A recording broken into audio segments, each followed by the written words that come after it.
나타나엘이 이르되 나사렛에서 무슨 선한 것이 날 수 있느냐. 빌립이 이르되 와서 보라 하니라. 예수께서 나다나엘이 자기에게 오는 것을 보시고 그를 가리켜 이르시되 보라, 이는 참으로 이스라엘 사람이라 그 속에 간사한 것이 없도다. 나다나엘이 이르되 어떻게 나를 아시나이까. 예수께서 대답하여 이르시되 빌립이 너를 부르기 전에 네가 무화과 나무 아래 있을 때 보았노라. 나다나엘이 대답하되 랍비여, 당신은 하나님의 아들이시오 당신은 이스라엘의 임금이로소이다.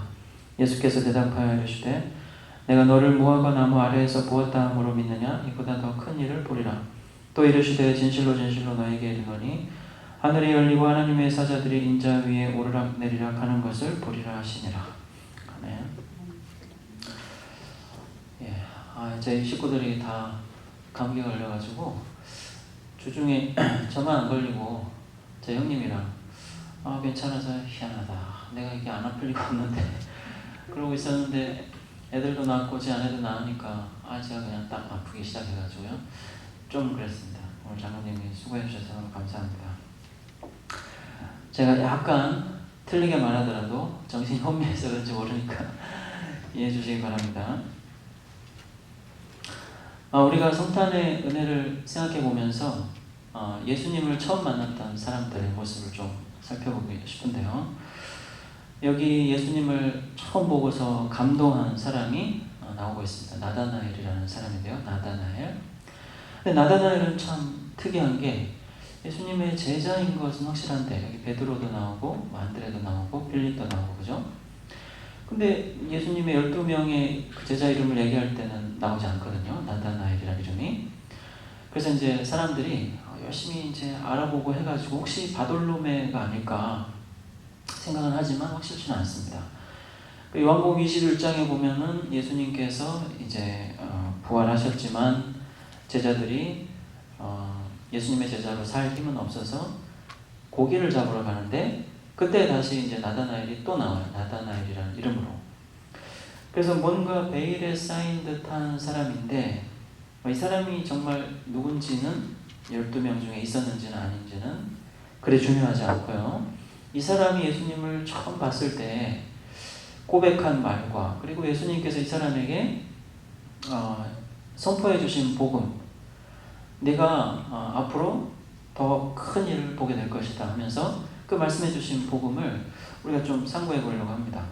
그 복음의 말씀은요, 오늘 1장 51절에 예수님 말씀하시기를 진실로 진실로 너희에게 이르노니 하늘이 열리고 하나님의 사자들이 인자 위에 오르락 내리락 하는 것을 보게 될 것이다.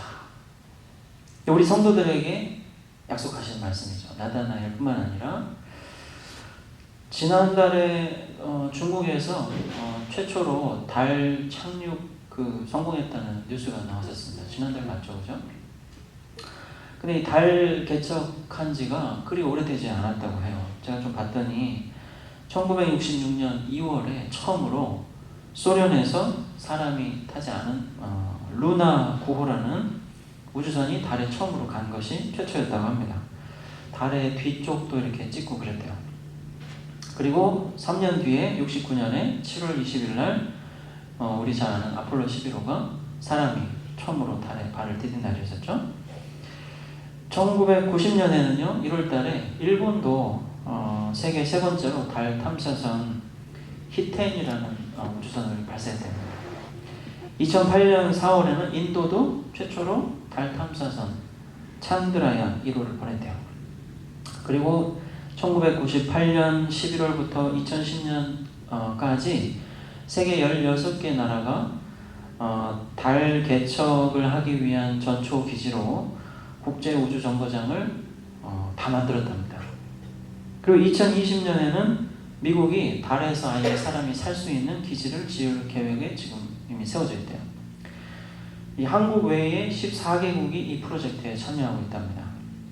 2024년에는요 미국의 경우 달에 아예 사람이 거주하게 될 시점으로 지금 계획이 세워져 있습니다. 달을 왜 이렇게 다들 앞다퉈서 가보고 거기에 사람을 살게 하려고 그러냐면 헬륨3라는 어떤 자원이 있대요. 이게 100만에서 5억 톤 가량이 매장되어 있는데요. 핵 그 융합의 그 중요한 원료랍니다. 전 세계가 100만 톤이면 1만 년 동안 쓸 수 있는 양이랍니다.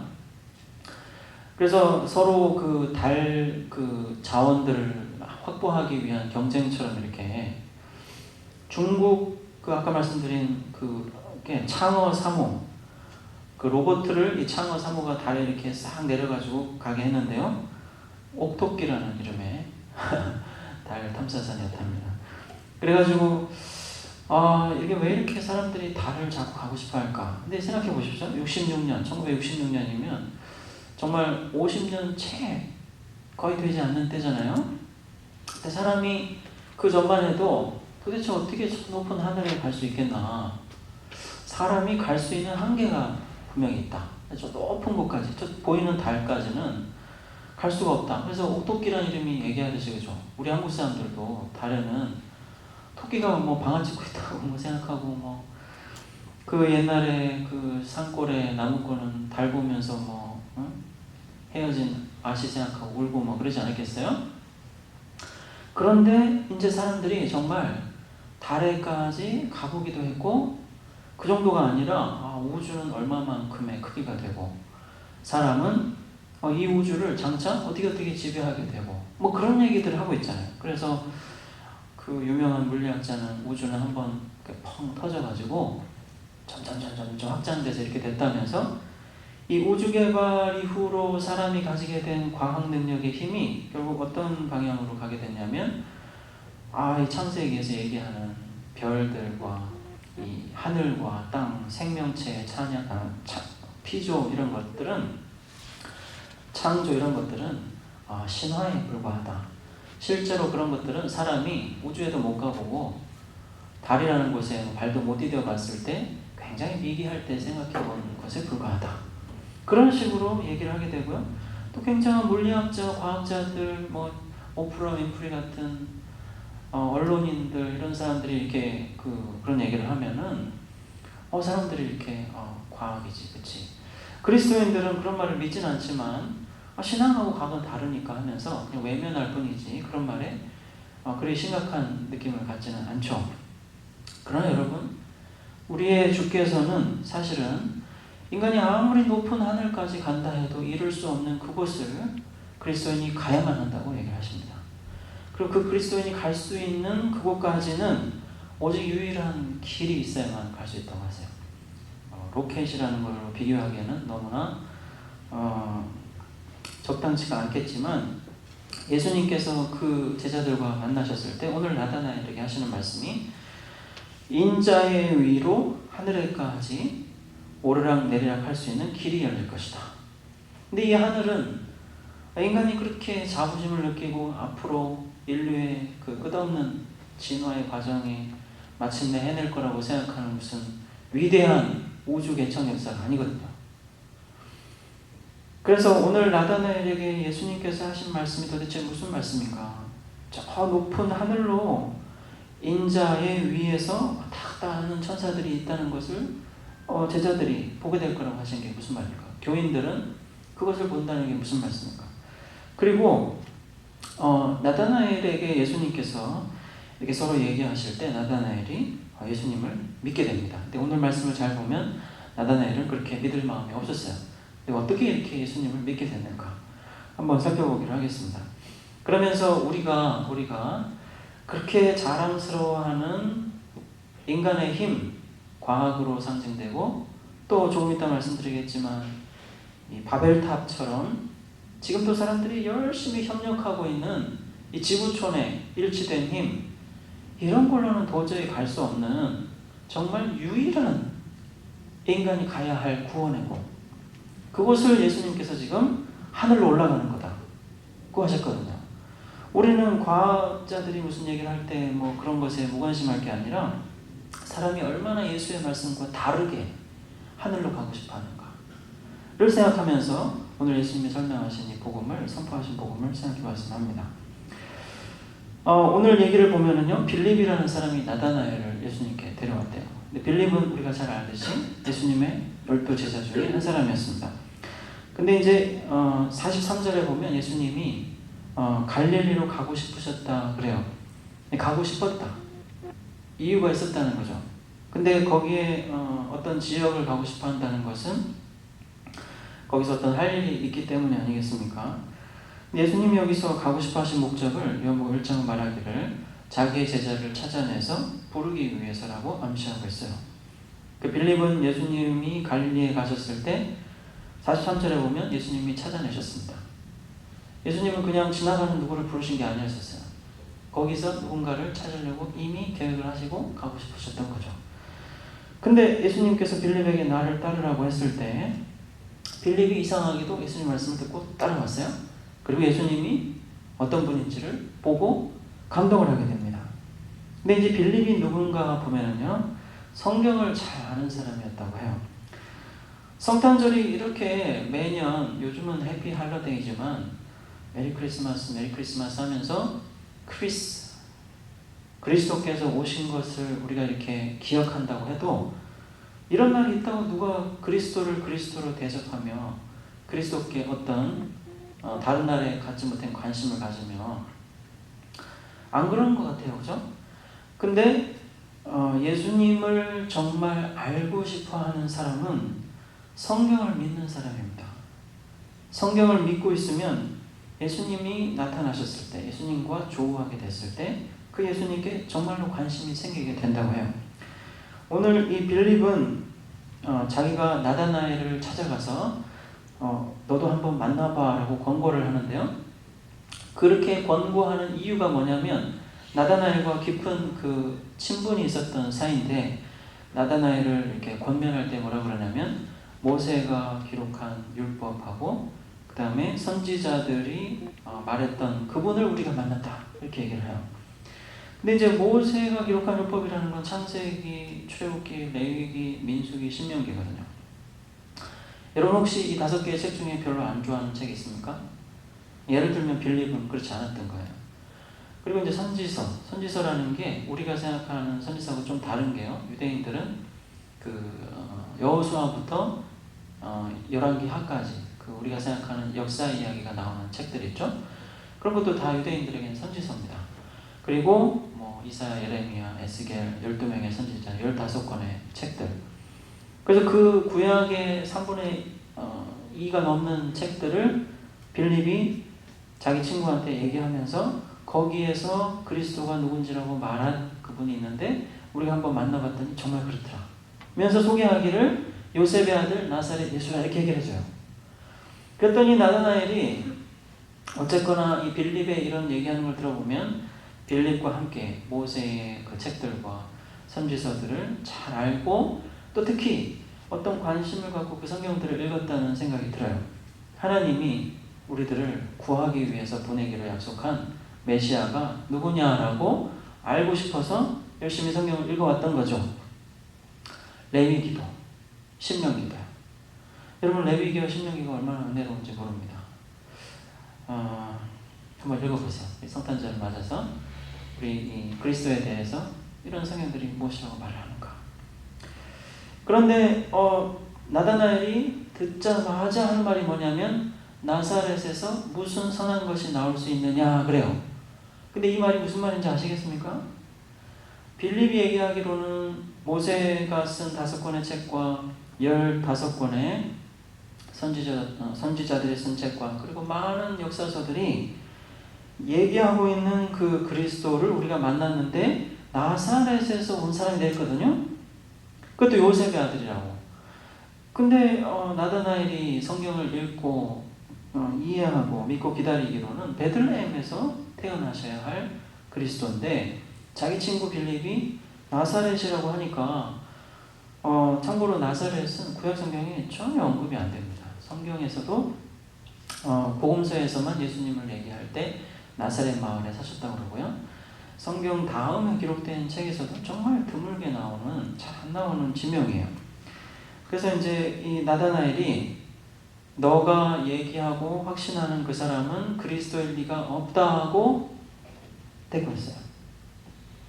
그런데 빌립은 근데 일단 만나보면 우리가 성경을 잘못 알고 있었을지도 모른다 라고 생각을 했는지 와서 보라고 그랬어요. 물론 우리는 알고 있죠. 예수님이 나사렛에서 태어난 게 아니고 원래는 베들레헴에서 태어났지만 그것이 사람들에게 알려지지 않았다는 사실을 아니까 지금 빌립과 나다나엘이 서로 대화를 나눌 때 그렇게 당황하지 않죠. 하지만 나다나엘로서는 확신이 있는 말이었었습니다. 어떻게 나사렛에서 그리스도가 나오는가? 하나님 말씀은 틀림없이 베들레헴이라고 얘기했다라고 생각을 한 거죠. 그러면서 진짜 그 빌립의 설득을 받고 일단 한번 보려고 갔는데 예수님께서 나다나엘이 예수님을 보기 전에 먼저 나다나엘을 예수님이 보십니다. 그리고 나다나엘이 보고서 그리스도구나라고 확신을 하기 전에 예수님께서 나다나엘이 누군지를 확신하고 아세요. 그래서 아까 말씀드렸듯이 예수님께서는 정말로 당신이 찾고자 하는 자가 있는 곳으로 가셔서 그 사람을 부르셨습니다. 그 사람 중에 한 사람이 오늘 나다나엘이었어요. 나다나엘을 보시자마자 보라! 예수님 보신 거죠. 나다나엘이 한번 보려고 온 건데 예수님이 먼저 보라 하면서 보셨어요. 그리고서 이 사람은 그 속에 간사함이 없도다. 이 사람은 참으로 이스라엘 사람이다. 그 속에 간사함이 없다. 근데 이제 구약 성경에 이 간사함이라는 말이요, 그 야곱이라는 사람하고 관련해서 나옵니다. 야곱. 여러분 야곱 아시죠? 야곱의 그 특징이 뭐냐면 자기가 원하는 목적을 이루기 위해서 그 속임수를 쓰는 거였었어요. 속임수. 근데 이제 그 간사, 괴율, 우리 성경이요, 속임수 다 같은 말입니다. 근데 참 이스라엘 사람이라 할 때 그 이스라엘도 야곱의 이름이에요. 그래서 어떻게 생각하면 야곱이라는 사람은 간사함의 상징 같은 인물이었는데 그 야곱의 후손인 이 나다나엘이라는 사람이 진짜 이스라엘 하나님의 백성. 근데 이유는 뭐냐면 야곱과는 너무 달랐다고. 하나님이 이루어주려고 하셨던, 야곱을 변화시켜서 이루어주려고 하셨던 그 하나님의 사람의 모습 속에 간사함이 없는 모습. 여러분 간사함이 뭐냐면요, 이렇게 아부하고 그런 거하고 좀 다릅니다. 간사함이라는 것은 상대방이 내가 거짓말을 하는지 모르게 완벽하게 거짓말을 하는 힘. 근데 그게 이제 순간적으로 그런 게 아니라 계획을 잘 세워서요, 내가 하려고 하는 계획을 잘 이루기 위해서 뭔가 세우는 그 계획까지도 포함해요. 그래서 한글성에 괴계라는 말이 굉장히 이 사람을 속여가지고 큰 피해를 입히는 계획이잖아요. 근데 이 간사함에 대해서 성경이 얘기하기를 예수님을 죽였던 그 유대나라 그 지도자들의 특징이 이 간사함이 가득한 사람들이었고요. 그리고 예수님은 얘기하기를 사람의 마음속에서 자기를 더럽히는 게 많이 나오는데 그 중에 이런 게 있답니다. 그래서 사람이 정말 이렇게 정직하려고 해도 끊임없이 우리는 상황 속에서 그 사람에게 순간순간 솔직하지 못하게 되는 경향이 있죠. 정직하지 못하게 되고요. 근데 예수님은 나다나엘을 뭐라고 그러셨냐면 그 속에 간사함이 적다가 아니고요, 없다고 그러셨습니다. 그 나다나엘은 그러면 그런 마음이 왜 없는 것인가? 그거 없다는 걸 어떻게 아는가? 사도행전 13장 10절에서는요, 이런 것이 가득한 사람을 마귀의 자식이라고 그러고, 주님이 사람을 이렇게 전도하려고 할 때, 그리스도가 누군지를 드러내려고 할 때 그것을 막는 강한 힘도 이렇게 사람을 속이는, 사람 속에 있는 이런 간사함이라고 합니다. 로마서에서는 이런 간사한 마음이 하나님을 자기 마음에 두기 싫어하면 생긴다고 해요. 때로는 누군가가 나한테 잘 되라고 권면을 하는 것 같지만 그 권면이 사실은 그냥 진심이 아닌 그냥 속이는 마음에서만 나온 것일 수도 있습니다. 데살로니가전서 2장 3절에서요. 그리스도인들에게 베드로는, 여기 보면 베드로가 먼저 나오죠. 이 나다나엘과 관련해서 그리스도인들에게 베드로가 나중에 얘기하기를 이런 것을 다 버리라고, 이런 얘기를 나다나엘에게 하신 예수님 자신이 그 입에 이 간사함이 없으셨다. 장수의 비결이랍니다. 정말로 오래 사는 사람의 특징. 근데 나다나엘이 이 말을 듣고 아니 날 어떻게 아냐고 물어봤어요. 생각해 보십시오. 어떤 칭찬을 들었을 때 우리는 일반적으로 안 아니에요 라고 하는 게 대부분이죠. 지금 예수님이 나다나엘에게 하신 칭찬은 정말 대단한 칭찬이라고 저는 생각합니다. 누군가가 저한테 넌 정말 거짓말 전혀 안 하는 사람이구나, 저는 그렇게 나다나엘이 한 것처럼 일단 인정하고 어떻게 하셨어요? 이렇게 얘기하기 힘들 것 같아요. 근데 나다나엘은 예수님이 자기에 대해서 한 말을 부인한 게 아니라 자기가 그렇다는 걸 어떻게 아냐고를 질문하고 있어요. 그 예수님께서 이때 사실도 아닌데 그야말로 간사함으로 하신 말일 리는 없잖아요. 진짜로 그럴 거 아니에요. 그래서 어떻게 아냐고 예수님 물었을 때 예수님이 하시는 말씀이 빌립이 너를 불렀을 때, 부르기 전에 내가 너를 봤다. 무화과 나무 아래 있을 때 봤다. 그러니까 빌립이 찾아가서 나사렛 요셉의 아들 나사렛 예수를 구약 성경이 얘기한 그 메시아니까 만나보자라고 했던 얘기를 거기에는 예수님이 없었지만 다 듣고 계셨다고 얘기한 거 아니에요? 그때 빌립은 나다나엘을 찾아가기 전에 나다나엘이 벌써 무화과 나무 아래 앉아 있었는데 그때 예수님께서 나다나엘을 보셨는데 그 나다나엘 속에 간사함이 없다는 걸 보셨대요. 근데 그 나다나엘이 빌립과 나누는 대화 그리고 그 무화과 나무 아래 앉아 있었다는 얘기를 생각해 보면 추측하건대 이 나다나엘도 그렇고 빌립도 그렇고 이 나오는 얘기 속에 이 사람들의 모습은 성경을 관심을 가지고 읽으면서 하나님이 우리에게 보내기로 하신 그 그리스도가 언제 오실까 계속 기다리는 사람들이었었거든요.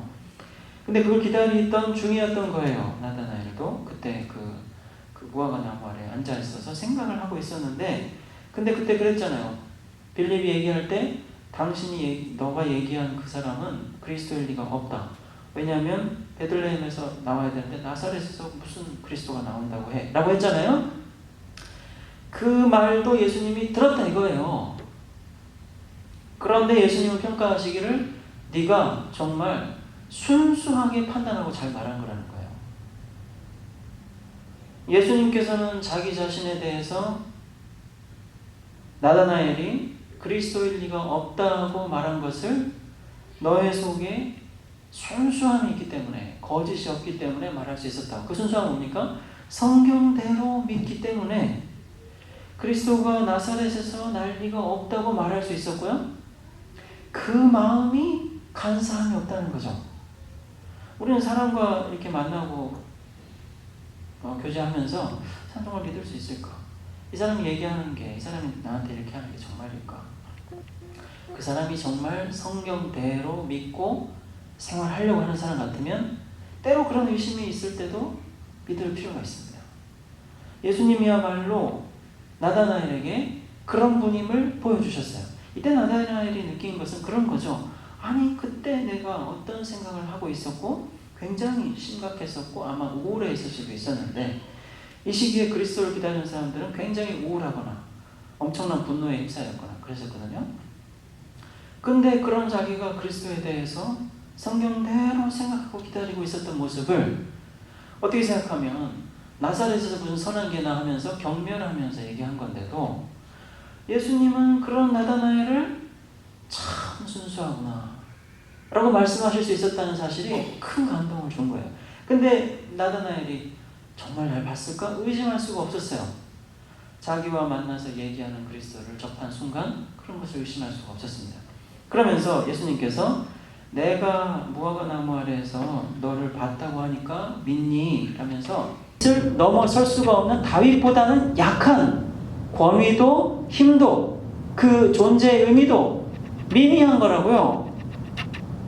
그러나 다윗이 그리스도를 주라고 불렀을 때는 다윗이 그리스도보다 못한 거죠. 그죠? 예수님은 그 순간 다윗의 후손으로서 이스라엘 하나님 나라를 정치적으로 독립시키고 구약에 약속한 그 무서운 하나님의 심판을 당신의 나라를 이렇게 회복하시면서 베푸실 그런 메시아로 기대하는 사람들에게 그렇게 생각하는 사람들은 모두 그리스도를 다윗보다 못한 자로 이해하고 있다 라고 도전하시면서 사실은 그리스도는 다윗보다 위대한, 그래서 다윗이 실제로 주라고 불렀던 분이다 하고 얘기를 하고 계세요. 따라서 마태복음 1장이 얘기하듯 다윗의 자손이면서도 사실은 그분의 자손이라기보다는 하나님의 아들로서 다윗보다 위대하다는 얘기를 이 마태복음이 쭉 얘기를 하고요. 조금 전에 제가 소개해드린 바로 그 부분, 많은 사람들 앞에서 예수님께서 다윗은 실제로 그리스도를 자기의 주라고 했고 아들이라고 하지는 않았다라고 하는 그 얘기가 다 나옵니다. 복음서에. 따라서 복음서는요, 예수님의 족보를 얘기할 때 실제로 그 얘기하는 진짜 이유는 뭐냐면, 비록 다윗의 계통에서 공식적으로는 그분의 자손으로 나으시긴 하셨어도 생물학적인 관련도 없거니와 사실은 다윗보다 위대하신 분이 그리스도라는 얘기를 합니다. 근데 우리들한테는 하나도 안 놀랍죠. 그러나 그 시대의 사람들한테는 너무 이해하기 어려운 복음인 거예요. 어떻게 그리스도가 다윗보다 위대하지? 그리스도는 다윗이라는 위대한 왕, 정말 하나님의 나라를 단단하게 세워놓고 아무도 건드리지 못하게 했던 위대한 왕의 한 후손이 아닌가 라고 생각하고 대망하면서 빨리 우리 이스라엘 하나님의 나라를 구해주기를 바랬던 사람들에게는 그리스도가 다윗보다 위대하다는 것은 충격적인, 정말로 성경을 그리스도께서 가르치신 대로 믿는 완전히 뒤바뀌는 성경관, 신앙관이 아니고서는 믿을 수 없는 복음이라고요. 그럼 아브라함은 어떤가? 아브라함의 자손. 이 아브라함의 자손이라는 생각이야말로 그리스도를 얼마나 죽이고 싶어하는 이유인지를 요한복음이 보여줘요. 오늘 우리가 읽었던 말씀에 보면 예수님과 그 유대인들 사이에 정말로 예수님을 이렇게 어떻게 하면 죽일 수 있을까라고 생각하며 고민했던 사람들이 했던 생각이 뭐냐? 아브라함의 후손이다, 그리스도는. 그 얘기도 무슨 뜻이냐면요, 그리스도는 아브라함이라는 위대한 우리 조상보다는 못한 사람이라는 생각이 들어있어요. 그래서 예수님과 얘기할 때 그러잖아요. 다윗도 자기에게 후손이면서도, 사실 하나님의 약속한 후손이면서도 자기가 실제로 주라고 불렀던 이유가 뭐냐면요, 다윗 자신이 실제로 얘기는 안 하지만 시편 그 101편 그리스도를 선지자로서 미리 만나서 보고 보았던 그리스도가 누구냐면 지옥에 썩도록 버려지지 않고 죽은 자들과 함께 썩음을 당하지 않도록 하나님이 다시 살리신 모습에 부활한 그리스도를 다윗이 시공을 초월해서 만나본 다음 하나님이 자기에게 약속한 그리스도가 실제로 자기의 주님이심을, 자기도 썩지 않게 해주실 분임을 믿고 찬양한 시가 101편이거든요.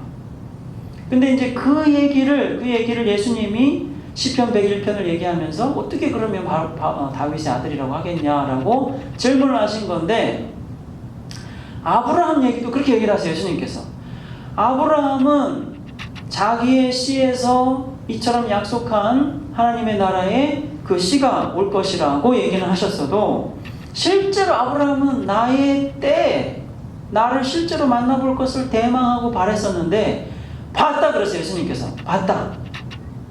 그리고서 기뻐하고 즐거워했다 그랬어요. 그랬더니 사람들이 대부분 어떻게 얘기합니까?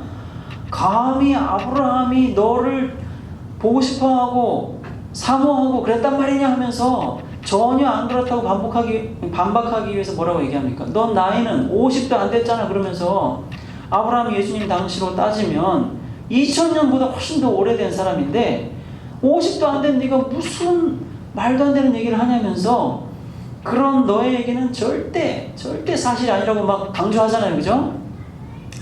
그래서 아브라함이 그리스도를 보고 싶어하고 보고 난 다음에 너무 좋아하고 행복했다는 얘기를 할 때 예수님께서는 마치 다윗처럼 하나님이 약속한, 그들의 후손으로 약속한 분은 사실은 한 인간이 아니라 하나님이 그들을 오늘 마태복음 그 읽지 않은 부분에서 얘기한 것처럼 자기 백성을 죄에서 구원할 자로서 보낸 성령의 아들로서 하나님이심을 발견했기 때문에 좋아했고 행복했더라는 거죠. 주라고 불렀다는 거죠. 근데 이제 아브라함의 후손이라고 자부심을 느끼던 예수님과 얘기하던 그 사람들은 아브라함조차 자기가 그렇게 아브라함조차 엎드려서 예배하고 섬기고 이렇게 사모했던